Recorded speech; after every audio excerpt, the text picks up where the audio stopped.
Please stand as you are able as we sing our opening hymn, Morning Has Broken, found on page 8 in the blue hymnal.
Please be seated.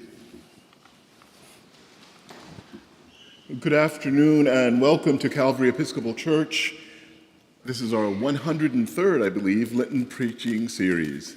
My name is Wesley Rowell and I am the Associate Rector for Pastoral Care here at Calvary.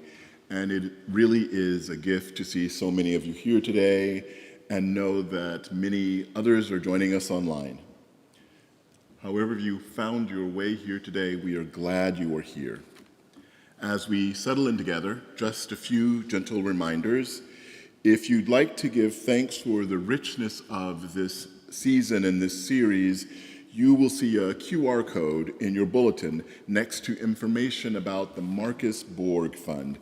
This fund makes it possible for us to invite dynamic, thoughtful voices like Anasa into this pulpit year after year after year. And while you have your phone handy, this is your moment. Go ahead and silence it. I'll wait just a couple of seconds. We've all been there. If you're staying for lunch in the waffle shop, and I highly recommend it, you will find amazing food, refreshing iced tea, and even better conversation. So just go through either door here at the back or here in front and go through to the round area that we call the Commons. And elevator access is available through this door. Downstairs, you will find our community partners, Thistle and Bee, and the Episcopal Bookshop offering books and gifts that give back. And more details about that are in your bulletin. And now it is our joy, my joy, to welcome Anasa Troutman to our pulpit. Anasa is a cultural strategist, writer, and producer working at the intersection of culture and the economy. She is the founder of The Big We and the steward of historic Claiborne Temple in South Memphis, a sacred site that is the story of the 1968 sanitation workers' strike. Through storytelling, public engagement, and strategic investment, her work advances cultural wellness, collective healing, and community-centered abundance. We are so grateful she is here. Before our reading and our offering today, let us center ourselves by singing our centering chant found in your bulletin. Please stand as you are able.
Please be seated.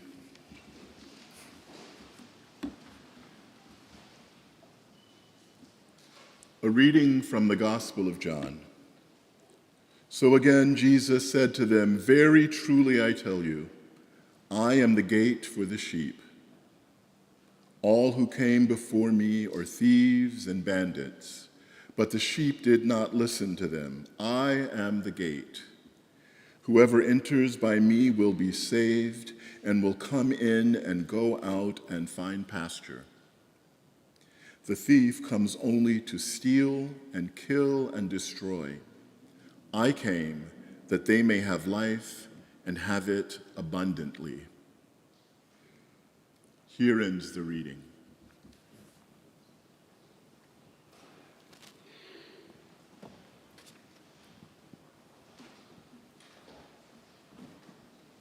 Good morning.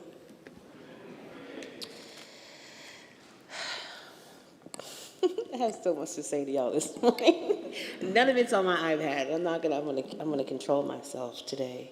How is everybody? Y'all are good? Excellent, excellent, excellent. I want to warn you that I grew up in a tradition where the person up here speaks to the people down there, and the people down there speak back. So I might ask you a question or two, and I'm hoping that you respond. Yes? Oh, see, you already got it. Very good. Excellent, excellent. I've been thinking about this conversation, and I decided that I was going to come up here and be a little bit more honest than normal. Because I feel like the season of Lent is a time for reflection and for transparency. And as I am in my own process, I want to invite you into it a little bit, because I think it'll be good for you, but I especially think it'll be good for me. Lately, I've been experiencing something that I actually didn't expect. Many of you know that my work here in Memphis for the past 8 years has been really thinking about the future of our city and this intersection of culture and the economy, but specifically looking through the lens of historic Claiborne Temple. And I've spent a lot of my time, a lot of energy. I've spent a lot of you know how you have that dream where you actually can't do it as you are. You have to become the next version of yourself to do that thing. Well, that's what Claiborne has been for me. Not just one time, over and over and over again, I've had to stretch and grow and reach to become the person that I wanted to be to do the work that I have had. And I know that y'all know the history of that building, but just for folks who maybe are online and are not from Memphis, it's important for me to say that historic Claiborne Temple is a building that was built all the way back in 1892 and has had many lives, but the most famous of those lives are the version of its life where it was the host for the sanitation workers' strike in 1968, where there was a group of men, a group of families, a group of Memphians who came together to say, actually, abundance is for everybody. It is the work that brought Dr. King to Memphis, and it is the work that he was doing when he was assassinated here on April 4th, 1968. And when I moved to Memphis and I found myself in the center of that work, it felt really important to me to dedicate my life to rebirthing that building, rebirthing that dream, and helping us all think about what it looked like to embody that dream. Well, last April, someone decided that that dream was offensive and made the choice to set fire to our beloved building and destroyed a great deal of that last year. And I immediately went into overdrive because Claiborne has been so much of my identity for the past 8 years. It felt like I needed to do every single thing that I could do to be able to make sure that Claiborne was able to live again. So for the first 3 months after the fire, I don't even think I took a day off. I just would wake up in the morning, I would think about what it was that had to happen that day, and I would go to sleep whenever I fell out, and I would wake up again and do the same thing. And by the end of the year, I was pretty worn out. I'm always loud. Okay, he said I can be loud, so now I'm gonna be loud, everybody. So by the end of the year, I was pretty worn out.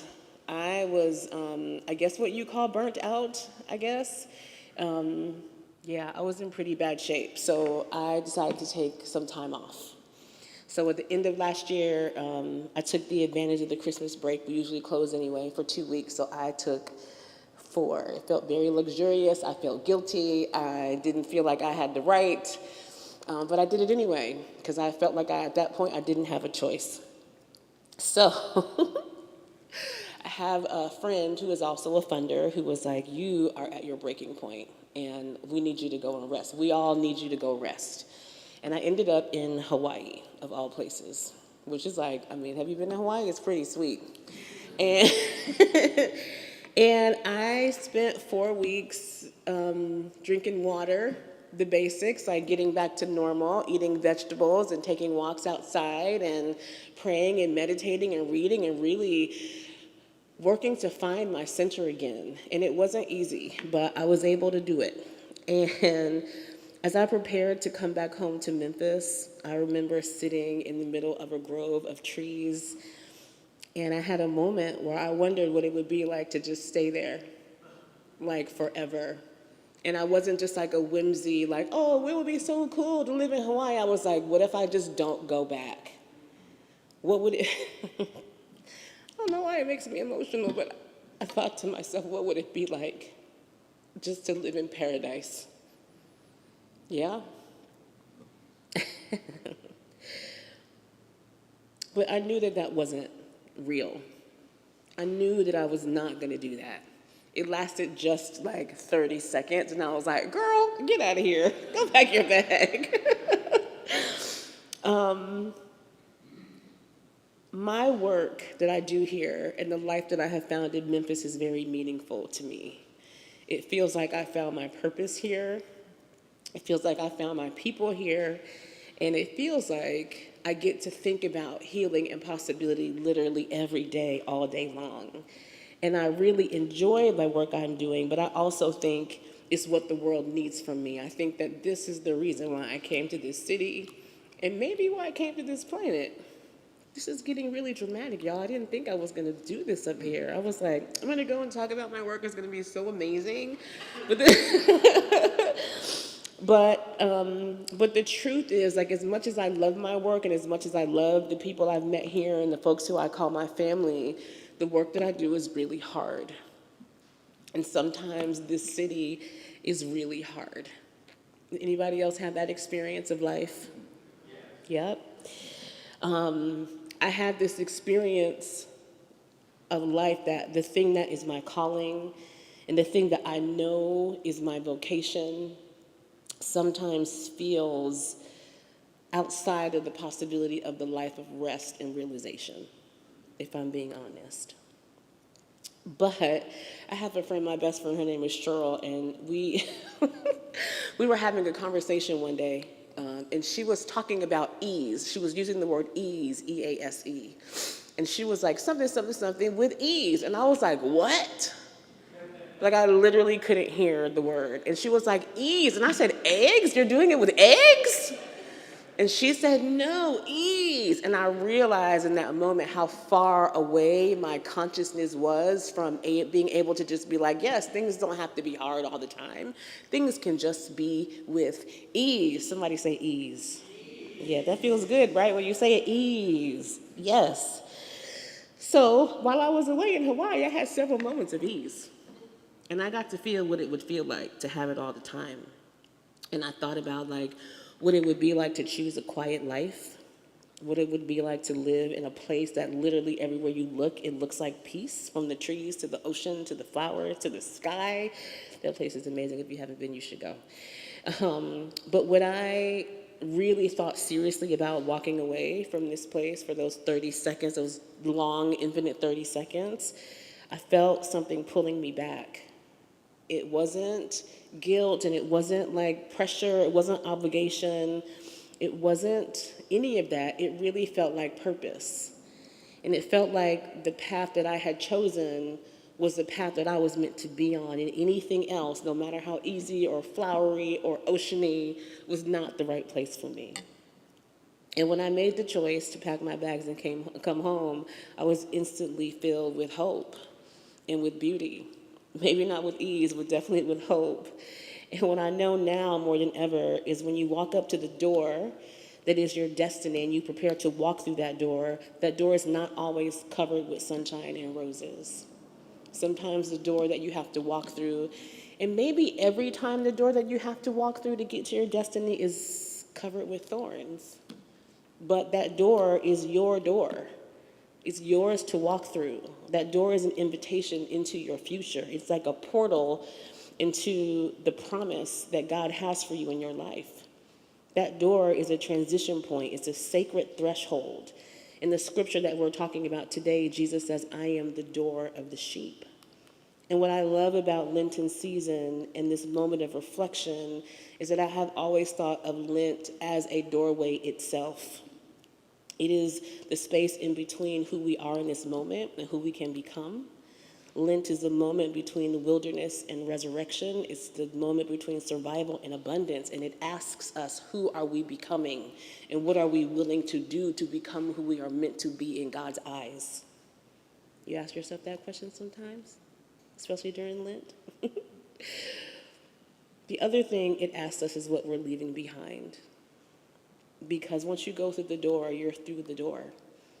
The doorways are interesting because when you think about like a tunnel or a portal, you have some time to get through the other side. You can think about it. You can be in the middle part. But when you walk through a doorway, you're either on this side of the door or you're on that side of the door. There is no in between. You have to make quick choices.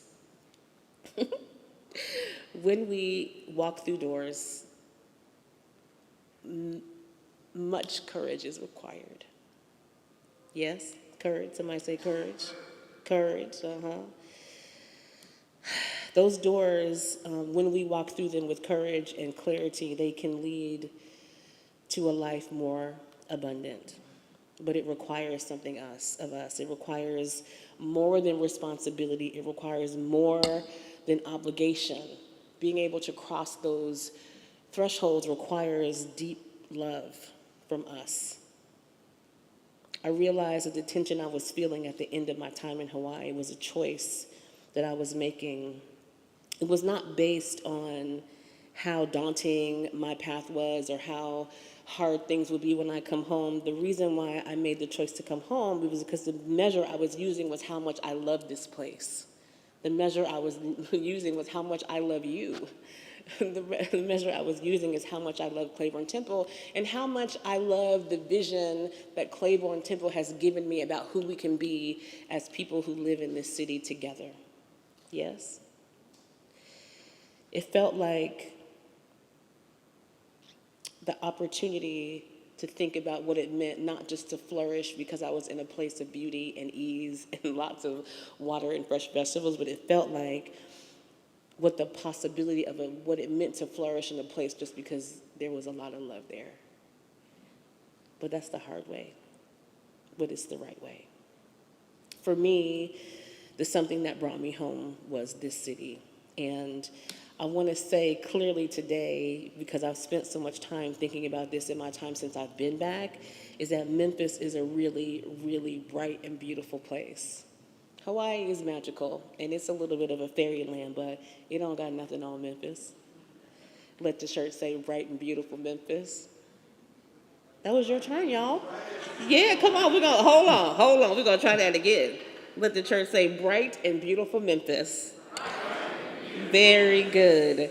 This is a city that has honestly shaped the world. As I travel around, there's not one person who I say, oh, I live in Memphis, and they don't lose their minds. This city is on the hearts of every single person I've ever encountered outside of it. This is a city where creativity refuses to die, a city where faith sings through hardship, where culture radiates far beyond our borders.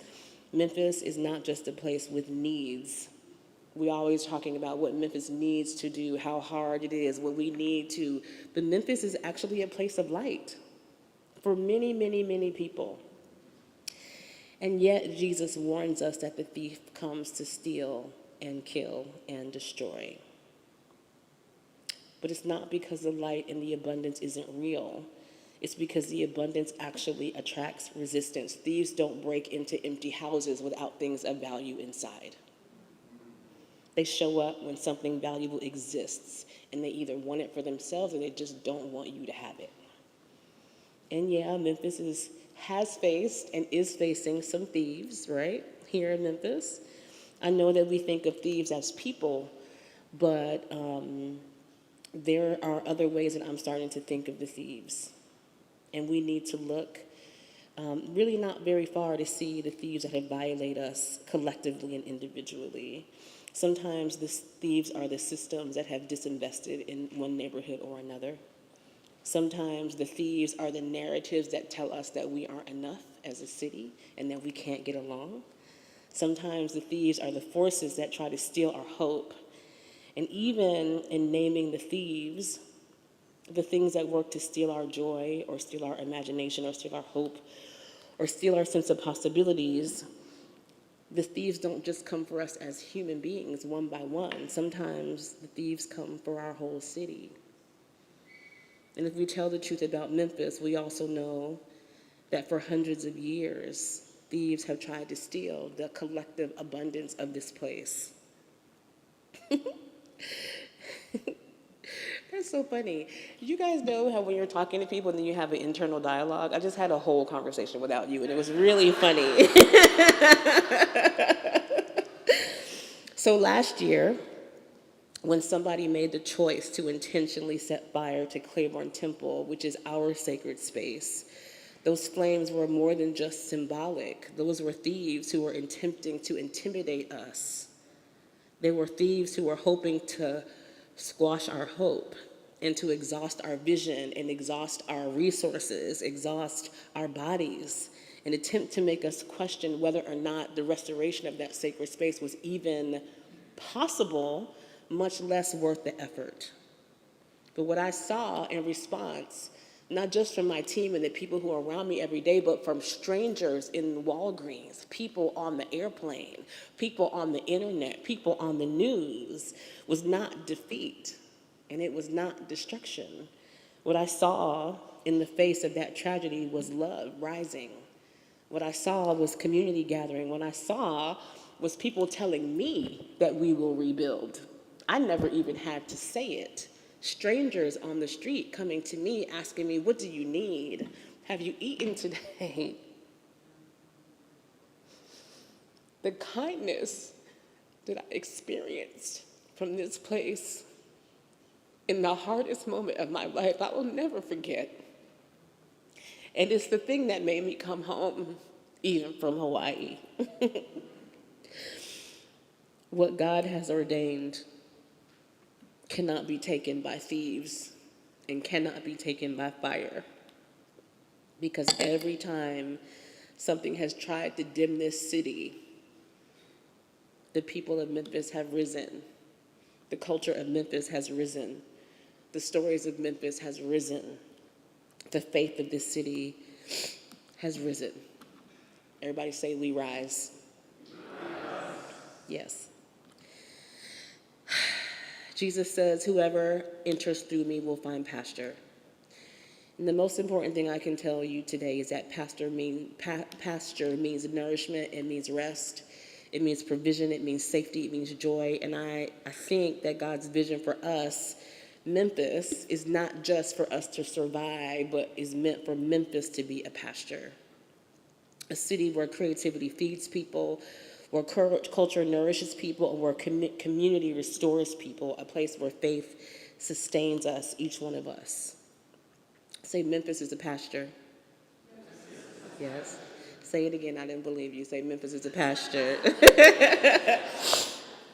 Now, the thing about the pasture is that the pasture is really a promise for abundance, right? Jesus said, I came that they might have life and have it more abundantly. This is the part that I think that sometimes we get a little bit wrong. Like, who am I to say what Jesus was talking about? But, we all think we know, right? So abundance is one of my favorite things to talk about. When we talk about our work at the Big we talk a lot about how we want every single human being to experience a baseline of safety, joy, love, and abundance. But abundance for me is the one that really seals the deal. I think that when we talk about abundance, it feels like very far away. We're like abundance as if it's aspirational and it's not something that most people will get to. But I don't actually think that. I think that abundance is not extra. I think abundance is what God means for us as like a regular experience, yes? I feel like joy is abundance, and peace is abundance, and belonging is abundance, and safety is abundance, and imagination is abundance, and healthy food and water is abundance, and quality education is abundance, safe neighborhoods and beautiful homes are abundance. That's God's baseline intention for us. That should not be feeling far away, yes? Thank you. And then I think some people reach those things. They have all the things I listed, and they're like, yes, I have achieved abundance. But abundance for some is not actually abundance. Abundance for some, but not all, is still scarcity. It still tells us that there's not enough. It tells us that only a few can thrive. That is just a scarcity mindset in the disguise of abundance. If dignity is selective, if flourishing is concentrated, if God's dream is only for a few, that's not actually God's dream for us. The pasture was not built for a single sheep. The pasture is meant for the entire flock. Let your church say, all of us. That's right. So how are we going to get there? So, I've been reading this, y'all know Howard Thurman? Have you heard that name? So Howard Thurman is like my new favorite person. He was born in like 1899. He was a Christian mystic, and people say that Reverend Lawson and those guys were the people who taught King about nonviolence, but really it was Howard Thurman was all of their teacher. He was the first person to go to India in that crew. He was the first person to meet with Gandhi. He was the one who came home and said, nonviolence is the way for America. This is how we're going to get it done.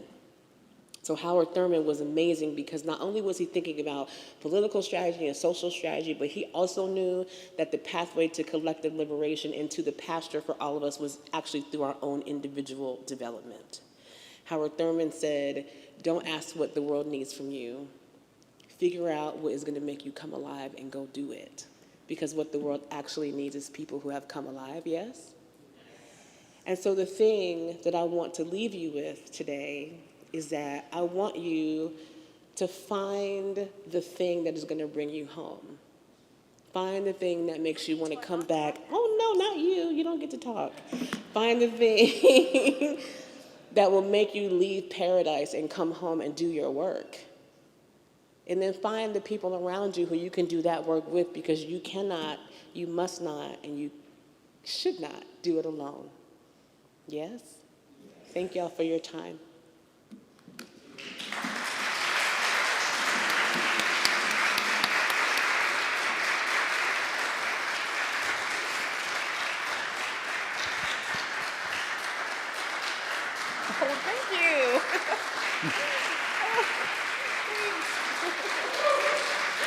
You guys being very kind, very kind. Thank you. Thank you, Anasa, for your courage and your clarity. You're invited to meet and greet Anasa at the bottom of the steps after our benediction. Go in peace to love and serve the Lord.